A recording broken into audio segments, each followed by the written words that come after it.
Hi there, I'm Evelyn, 27 years old. I'm a homemaker and also work at a company where I hold a position of responsibility. My husband James is the same age as me. Balancing a mama's boy of a husband and a mother-in-law who seems to enjoy picking on me, we've somehow made it to our second year of marriage. Patting myself on the back for staying strong, I've found solace in my job.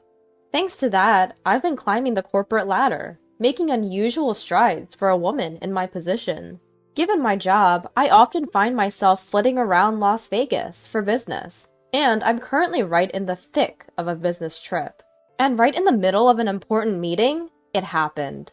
Just as the meeting began, my phone, set on silent, wouldn't stop vibrating. Thinking it might be an emergency because of the relentless calls, I checked my phone under the table. It was filled with missed calls from my mother-in-law. What on earth? I was startled and decided to call her back. Just as I was about to step out and return her call, she called again. When I left my seat and tried to call back, I received another call from mother-in-law. "Hello, Evelyn! Where are you right now?" As soon as I pressed the call button, I could hear her agitated voice. "I got a call from the last person I wanted to hear from," I muttered to myself. "Hello, mother-in-law. What can I do for you today? Is there an emergency?" "I don't care what you can do for me. I asked where you are." Her usual arrogance rubbed me the wrong way, but I was in the middle of an important meeting. I didn't want to extend the call by arguing back, so I responded. "Sorry, didn't James tell you? I'm at a meeting on a business trip. Can I call you back as soon as it's over?" I replied as gently as I could. "Well, of course I knew that. Neglecting your home and your husband. What are you doing? Hurry home!" Out of nowhere, she hit me with an unreasonable demand. "Mother-in-law, I'm sorry. I'm in the middle of a very important meeting. So..." Then she cut me off. "You're just a wife, yet you're so arrogant. Now go home. Today is a very important day. You understand, right?" My mother-in-law spoke, letting her irritation build. Wait, an important day? I asked her what she needed me for so urgently, since she wouldn't tell me why I needed to hurry home. Then, "Today, we decided to celebrate my 60th birthday," she answered proudly. If I remember correctly, we were supposed to celebrate her birthday at the end of the month. I hadn't anticipated it would be today, and to plan it during a weekday when I'm on a business trip.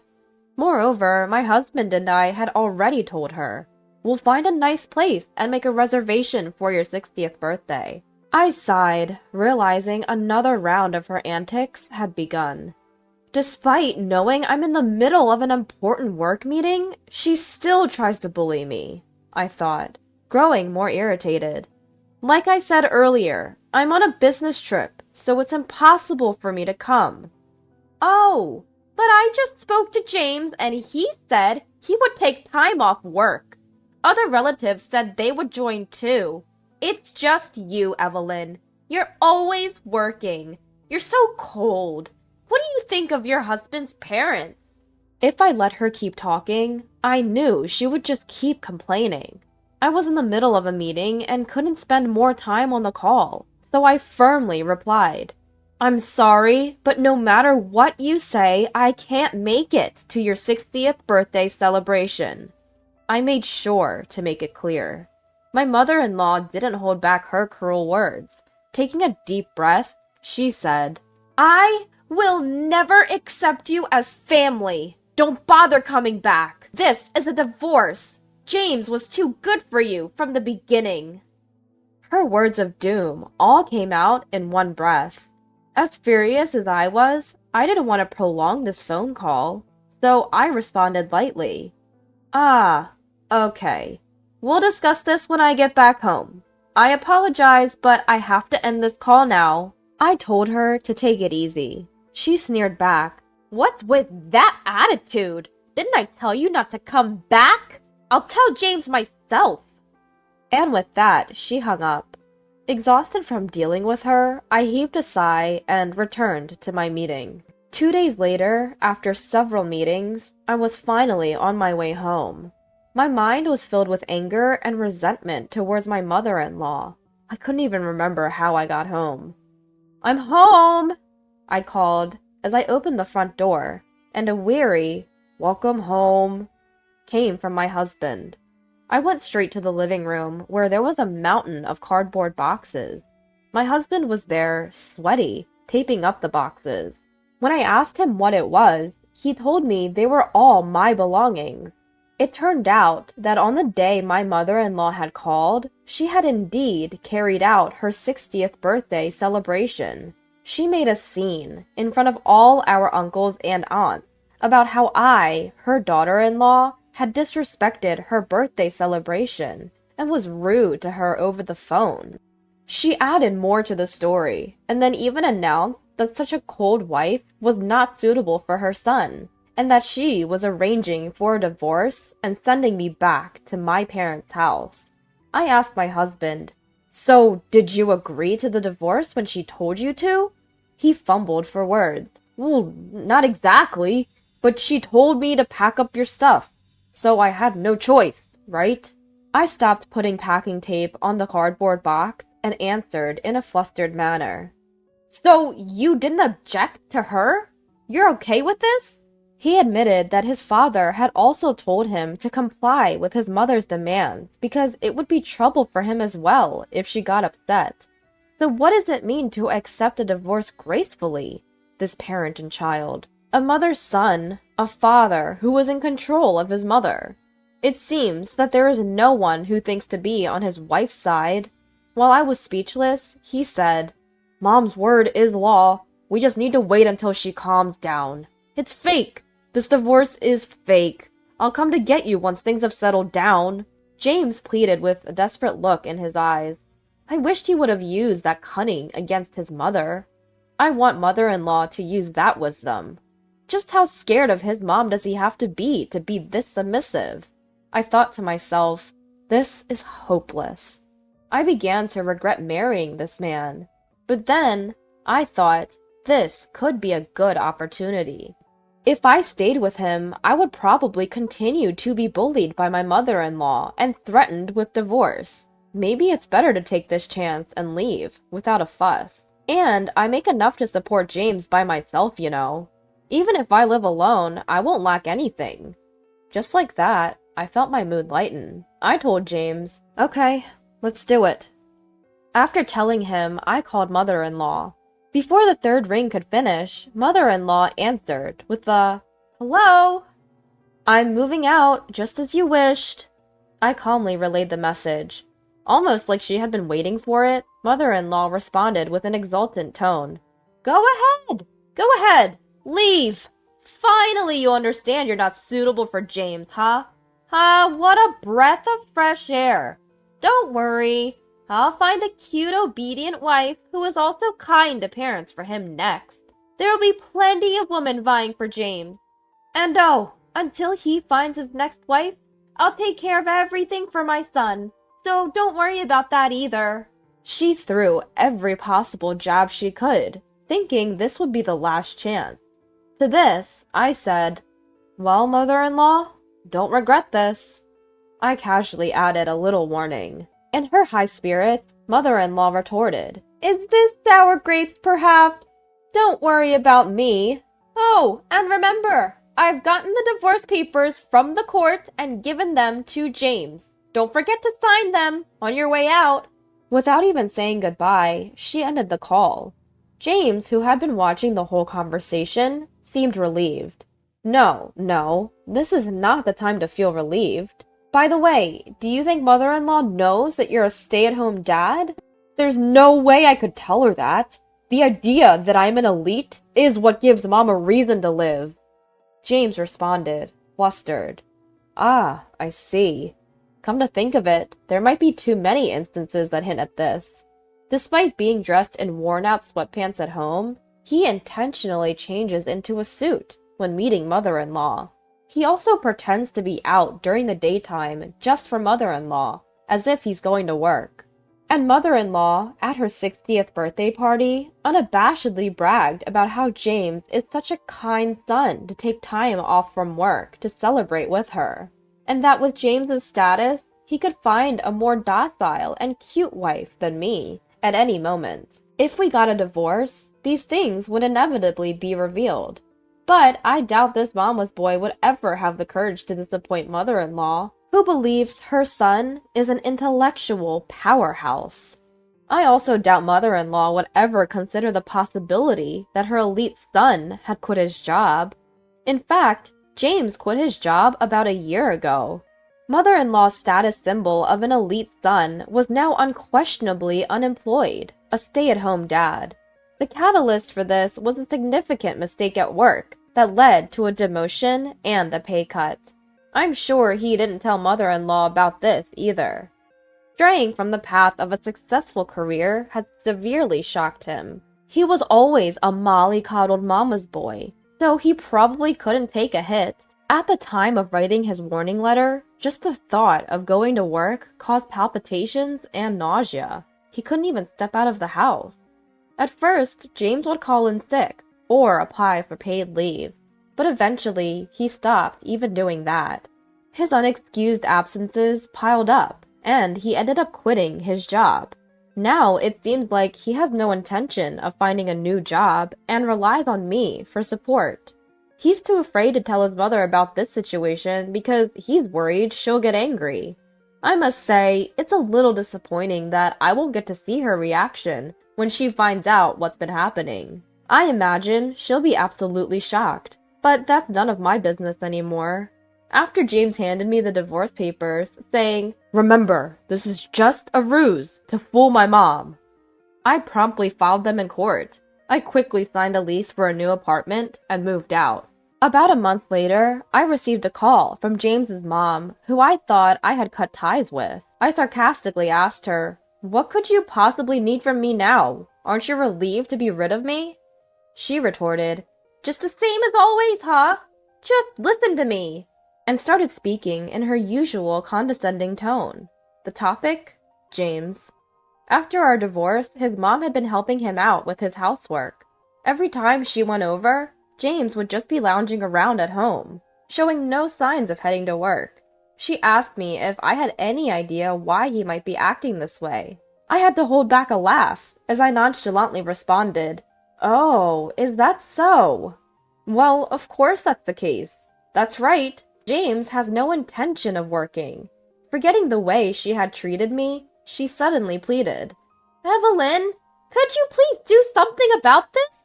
Why should I? He's nothing to me now. She had treated me poorly and now only wanted to use me when it was convenient for her. How selfish. She then tried to blame me, suggesting, "Did you say something to hurt James when you left?" Just how far does she intend to villainize me? Can't she see that the problems lie with her and her son? The one who got hurt was me. Oh, really? Didn't you marry James because you could live a luxurious life? What exactly got hurt when you divorced? She thought I had married James for his money? I wish she would stop making such absurd accusations. What? Are you kidding me? During our marriage, I was the one supporting James. I was even helping you out financially.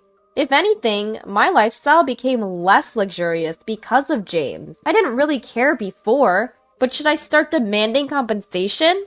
She couldn't believe what I had just said, and rudely responded, "How dare you make up such a lie? Did you just forget to demand your compensation? James has always been earning more, and has a higher position than you. Stop making these ridiculous claims.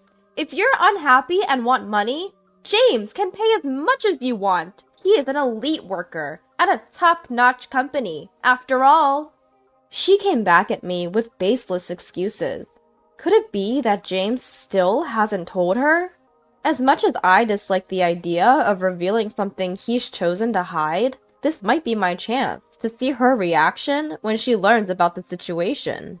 Thinking it's about time she gets a taste of her own medicine, I told her, "Your beloved son's job is a stay-at-home dad. He quit his job a long time ago." What? You must be joking. As expected, my mother-in-law refused to accept my words. She yelled so loud, I thought my eardrums might burst. I distanced my phone slightly from my ear and suggested, "Why don't you check with his company? It'll clear up whether I'm lying or not." She fell silent for a moment. But, what if that's true? How are we supposed to survive from now on? Our pensions aren't enough to take care of my son. Who would want to marry an unemployed son? What are we going to do? Her tone dropped significantly. It seemed like my words had hit home. I felt a smug smile creeping onto my face. Well, what do you suggest? Mother-in-law fell silent once again. I heard some mumbling in the background. Evelyn, can't you come back home? She suddenly asked. Surprised, I replied, "Nah, we're already divorced. There's no chance I'm coming back, whatever happens." Then I heard a voice in the background, sounding disturbed.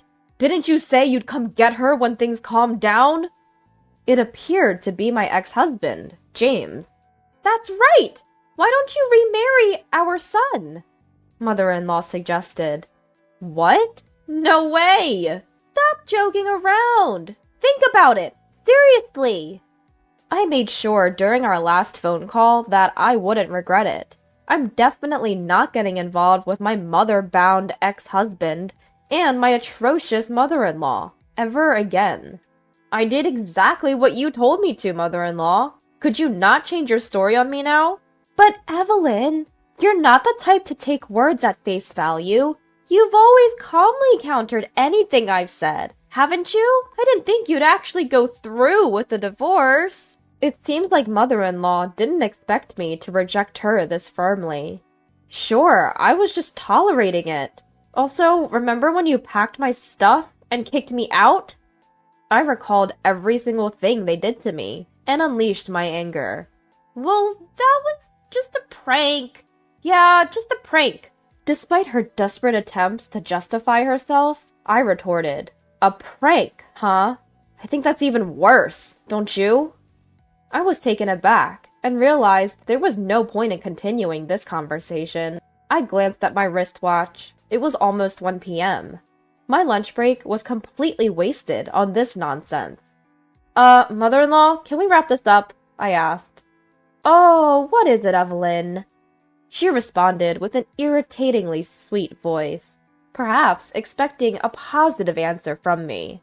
Thinking I won't entertain her expectations, I said, "I need to hang up now. I've got a meeting coming up and I need to review some documents." Despite moving my phone away from my ear. Wait! Evelyn, please wait! Say something! I could hear mother-in-law's desperate scream. Then I heard, "James! This happened because you didn't handle things properly!" She was berating James. Seems like everything that doesn't go according to mother-in-law's plan is always someone else's fault. I was getting sick just listening to her. So, without hesitation, I tapped the end call button and blocked all incoming calls from mother-in-law. So, what happened next? Well, I received a message from James. He said, "I want to come back." He was persistent, and it seemed like a good opportunity. So, I asked my lawyer to claim divorce compensation. That mother-in-law and father-in-law, it seems they were weak when confronted by a lawyer. They quickly made a lump sum payment. The money appears to have been fronted by the mother-in-law and father-in-law. Perhaps this situation caused a change in mother-in-law and father-in-law's attitude. James now constantly gets nagged by them to get a job. It seems like he's getting fed up with it. Where did that once successful man go? Apparently, he can't afford his apartment rent anymore and moved back to his parents' house. Blaming his divorce on the mother-in-law and father-in-law, he's now eating into their pension and savings for their old age. Like father, like son, as they say. They both keep blaming each other for their sins, without reflecting on their own actions. By the way, he mentioned that he's going to apply for public assistance soon. They won't be able to have their way with the government, so I hope they try to correct their character while they still can. As for me, A presentation I made on a business trip was recognized, and a contract with a major new client was established. My position and income have both increased. I live a rich single life, without being bullied by my awful mother-in-law, and without my family demanding money from me. If there is a chance to remarry in the future, I plan to thoroughly check for mommy issues and the mother-in-law situation.